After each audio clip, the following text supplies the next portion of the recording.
semuanya. Halo semuanya. Halo semuanya.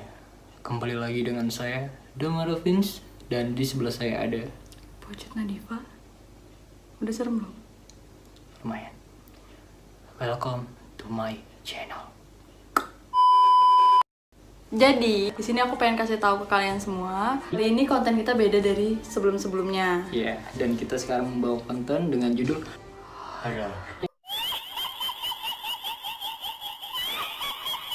Kenapa kita bahas ini? Karena permintaan dari kalian semua, nggak semua sih, maksudnya beberapa ada yang minta kita untuk bahas konten horor. Dan kebetulan kita berdua juga suka kamu. Jadi bisa dibilang kita berdua ini suka film horor, pecinta horor. Kita bakal bahas dua versi, yaitu hantu dari Indonesia dan satu lagi dari Jepang. Pertama kita bakal bahas dari hantu Indonesia sendiri. Terus yang kedua, Kita bahas hantu dari Jepang. oke, kita masuk ke pembahasan pertama, yaitu hantu kuntilanak. Jadi hantu kuntilanak itu berasal dari perempuan yang lagi hamil tapi belum sempat melahirkan, sudah meninggal. Dan biasanya perempuan kuntilanak ini di pohon-pohon tinggi. Jadi aku mau kasih tahu juga, kuntilanak ini singkatan dari perempuan mati beranak.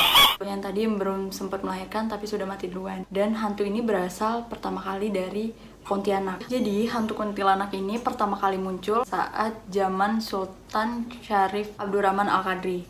Pada saat sultan tersebut mau mendirikan istananya. Oh ya, aku mau sedikit cerita juga nih ke kalian semua sejarah kuntilanak tersebut. Ada kaitannya dengan kota Pontianak.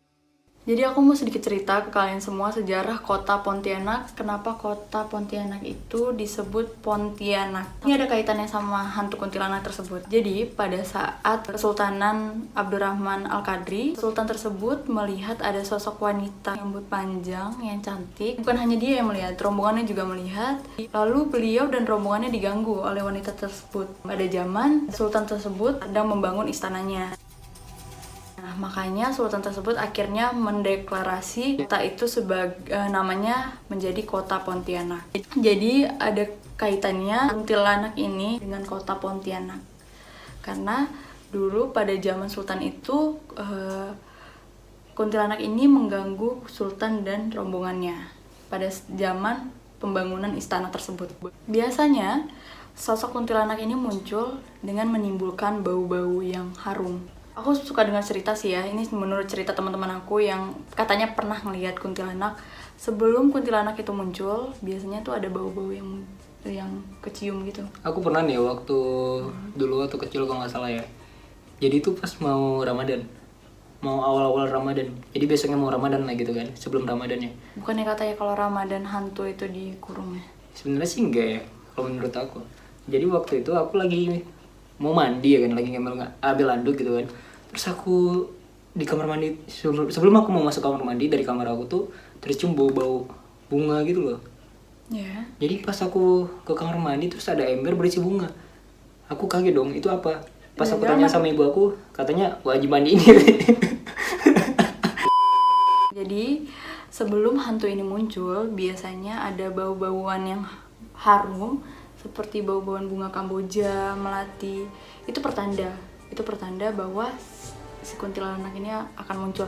Tapi aku juga pernah dengar dari beberapa versi, katanya kalau ayam berkokok di malam hari itu juga tanda-tanda kemunculan hantu kuntilanak ini. Nggak tahu sih mana yang benar, tapi menurut cerita sih kayak gitu. Mungkin kalian tahu, kalian boleh komen yang pernah ngelihat kuntilanak atau pernah diceritain sama keluarga, teman. Sebelumnya aku mau bilang nih, aku juga pernah ngeliat kuntilanak kan. Oh ya? Dulu aku pernah tinggal di daerah Taman Mini kan. Nah di situ pada saat itu jam 2 pagi, aku mau ke kamar mandi. Terus aku pas keluar dari kamar mandi, aku mau masuk ke kamar lagi, aku ngeliat ada sosok orang gitu. Aku nggak tahu, dia pakai baju putih, rambutnya panjang, mirip banget sama si kawan itu ya kan. Cuman pas aku mau ngelirik ke dia, aku nggak bisa ngeliat gitu. Aku nggak bisa ngelirik ke dia gitu. Kayak nggak tahu, kayak aku mau ngarep ke sana kayak ditahan gitu loh. Dan sampai akhirnya pas karena aku udah nggak kuat banget, aku udah merinding banget, aku masuk ke dalam kamar, aku ambil baygon, aku lempar pintu itu ya, tepas katanya. Tetangga aku keluar. Terus? Tetangga aku keluar terus nanya, kenapa katanya? Enggak apa-apa, nyantai bilang.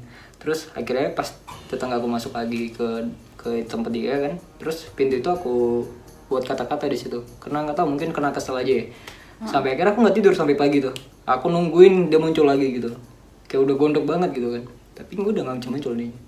Mungkin dia lagi takut mungkin ya saat itu ya. Ya, mungkin. Tapi sebelum aku masuk menjelaskan itu, ada namanya mungkin ini ya. Ada dalam kepercayaan agama Samawi, kuntilanak ini termasuk golongan jin atau setan. Jadi mungkin yang kamu lihat itu sebenarnya jin atau setan. Jin kalau sudah mengganggu bisa disebut setan, biasanya kayak gitu. Jadi mungkin yang kamu lihat tadi itu adalah jin yang mengaku-ngaku si kuntilanak ini. Sebenarnya kuntilanak ini itu adalah ya, ini menurut kepercayaan agama Samawi ya. Kalau kuntilanak itu sebenarnya adalah jin atau setan yang memang mereka bukan tugasnya, tapi memang mereka suka mengganggu manusia. Suka iseng sih sebenarnya. Katanya tuh ada cara penangkalan si kuntilanak ini, hantu kuntilanak ini. Oh, aku tahu ya. Aku Apa? tahu. Kalau nggak salah itu paku kan. Iya. Salah satunya. Soalnya Soalnya aku bawa paku guys. apaan sih? Ya Allah, apaan? Gak tahu, takut aja tiba-tiba kita lagi ini tinggal lempar. Enggak, kita kan nggak ganggu kan. Kita kan pengen, ini kan Cuy, sorry ya, kita nggak ganggu di sini. Kita cuma mau ngasih ini aja, ngasih kayak apa ya? Cerita-cerita, Berbagi berbagi ilmu. cerita lah gitu. Ya. Maafin kita ya. Jadi aku pengen kasih tahu ada beberapa kepercayaan masyarakat untuk menangkali si kuntilanak ini, terutama untuk ibu hamil atau wanita hamil. Jadi katanya wanita hamil ini rentan akan keadaan yang berbau mistis kan. Jadi cara penangkalannya itu biasanya ibu-ibu hamil ini selalu membawa paku, jarum, benang kemana-mana. Kalau misalnya dia mau pergi, pasti ibu hamil itu membawa hal tersebut, benda-benda tersebut. Kayaknya aku pernah dengar deh. Ini kalau ini aku percaya, kenapa? Karena ini pun terjadi di keluarga aku, di orang-orang sekitar aku. Jadi Iya, aku benar. tahu Yang di tangan gitu. Iya, kayak benang Kayak di yang tangan diikat di sini. ada loh. beberapa warna, ya nggak sih? Iya. Kayak gitu. Nah itu ternyata tuh menurut kepercayaan itu tuh buat penangkal supaya hal-hal goib atau si kuntilanak ini nggak mengganggu si ibu hamil atau anak bayi mungkin ya. Aku juga kurang paham sih. Tapi itu dipercayai oleh masyarakat luas. Jadi ada beberapa film yang membahas si hantu kuntilanak ini. Jadi pada tahun 2006 kalau nggak salah, kalian tahu nggak sih ada film Terowongan Casablanca? Ketika film ini muncul, beredarlah rumor-rumor katanya kalau misalnya lewat Terowongan Casablanca itu harus klakson 3 kali karena ada si hantu kuntilanak ini. Tapi yang aku lihat ya, kalau misalnya aku lewat terowongan itu, bukan terowongan itu aja sih, di terowongan yang lain pun juga kayak gitu. Yang aku lihat gitu loh. Jadi pas aku pernah lagi bawa mobil, terus ada yang ngelakson juga gitu loh. Tet sampai 2 kali ada yang 3 kali juga, ada yang sekali doang, mungkin di depannya ada orang lagi berhenti mungkin. Ya. Pokoknya gitu sih yang aku lihat gitu. Aku juga bingung ya, katanya juga ada versi kuntilanak merah. Aku juga belum tahu tuh kuntilanak merah tuh yang gimana. Ya itu yang Casablanca sih. Itu yang Casablanca ya. Tapi Itu kalau di filmnya ya. Tapi sama kan, kuntilanak merah, kuntilanak putih ini sama-sama dari perempuan yang meninggal pada saat belum melahirkan. Kalau aku sih nggak tahu sih. Nggak tahu ya. Kalau kalian yang tahu mungkin kalian bisa komen di bawah ya. Menurut kamu, ini kan kamu sebagai aktor, kamu mau kasih tahu film yang Nah, gue mau kasih salah satu film bagus nih tentang Palasik. Ya sama lah, berhubungan juga sama si kawan ini ya kan. kamu sebut dong kuntilanak. Ya itulah si kawan itu, udah lah. Pokoknya udah jadi kawan lah sekarang. Nah, nama judulnya itu kalau nggak salah Half Words. Itu bagus banget filmnya. Itu film dari Indonesia yang channelnya itu kalau nggak salah dari HBO. Pokoknya itu film keren banget. Itu menceritakan tentang kuntilanak. Iya, Palasik kayak gitu. Pokoknya ini si kuntilanak ini sangat populer sih kalau aku bilang di Indonesia. Oke, kayaknya pembahasan aku tentang kuntilanak segitu dulu. Mungkin kalau kalian yang mau nambahin, kalian boleh komentar. Tapi ya sebelum aku masuk ke Ubume ini, dia itu punya nama lain. Oke. Kayak seperti contoh Obo, Unme, Ugume, Ubametori. Kayak gitu ya. Oke. Jadi aku manggilnya hantu Ubume aja ya. Jadi hantu Ubume ini mirip dengan hantu kuntilanak, yang dimana hantu tersebut meninggal pada saat mengandung bayi di dalam perutnya. Hantu Ubume ini muncul pada saat malam hari dan hujan. Tapi ya, setahu aku nih hantu Ubume ini dia tuh sama banget. Kamu tau gak sih yang cerita dongeng kalau biasanya kalau misalnya dia beli sate. Beli apanya? Sate. Sate. Sate. Berapa tusuk? 200 tusuk makan di sini. Terus si kawan itu bayarnya dengan daun. Iya. Tapi setelah dia pergi, seketulannya pergi, terus tukang sate tuh ngeliat uang itu daun. Nah, Ubume ini sama persis. Jadi waktu tapi dia bukan beli sate guys ya. Di sana tuh nggak ada sate di Jepang. Ada, cuman bukan itu versi ceritanya. Kalau hantu Ubume ini gimana?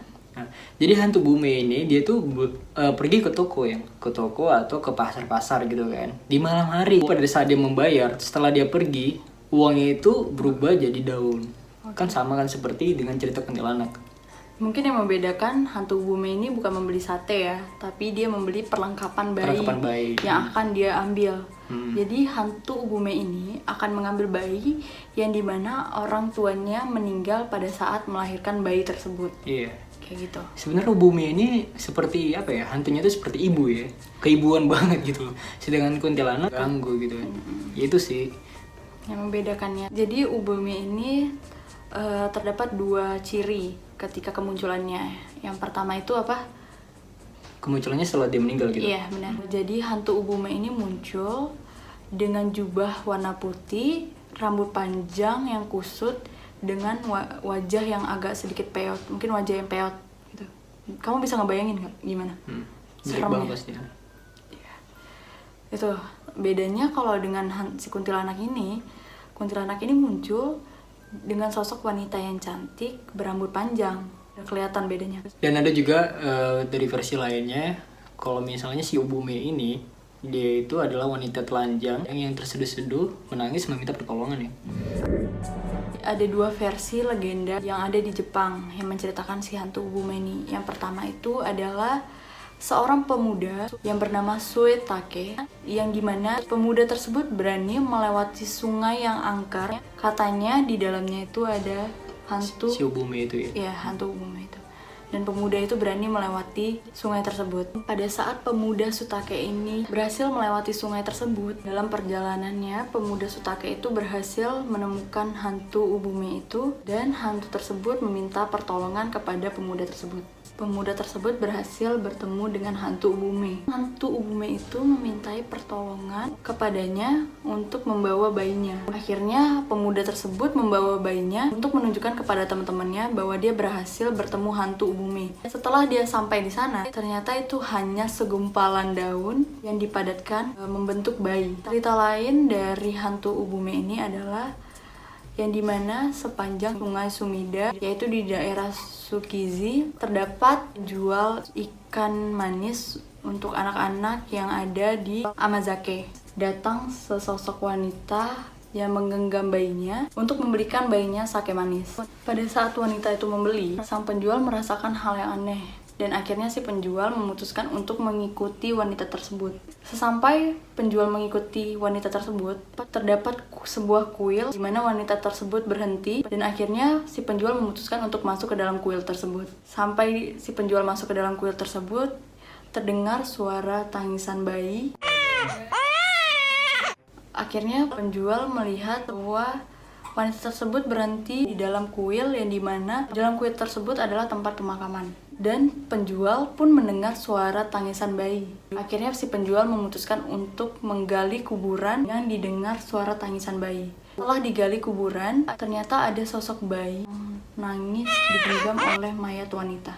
Jadi aku pengen kasih tahu nih, kenapa hantu Ubume ini tetap eksis ada di Jepang. Konon menurut kepercayaannya, hantu Ubume ini tetap eksis karena cinta kasih seorang ibu kepada anaknya, yang dimana ibunya meninggal dunia pada saat melahirkan bayi tersebut. Itu yang membuat hantu Ubume ini tetap kuat secara fisik di dunia nyata. Dan setahu aku ya, Ubume ini juga ada julukannya. Julukannya tuh kalau nggak salah burung jahat yang mencuri anak-anak.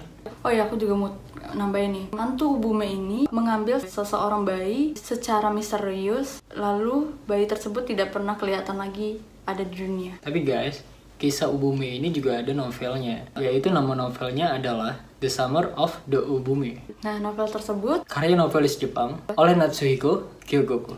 jadi di dalam novel itu menceritakan sosok wanita yang hamil 20 bulan lalu meninggal dunia. Oke guys, kayaknya segitu aja pembahasan tentang hantu yang ada di Indonesia dan di Jepang. Oke, mudah-mudahan video ini menambah wawasan kalian tentang hantu-hantu yang ada di Indonesia maupun yang ada di Jepang. Mungkin buat kalian semua ada yang mau nambahin tentang hantu Ubume dan hantu kuntilanak, kalian bisa komentar di bawah. Oke guys, mudah-mudahan video kali ini bermanfaat buat kalian semua dan jangan lupa Di like, komen, share, and subscribe. Hidupkan loncengnya.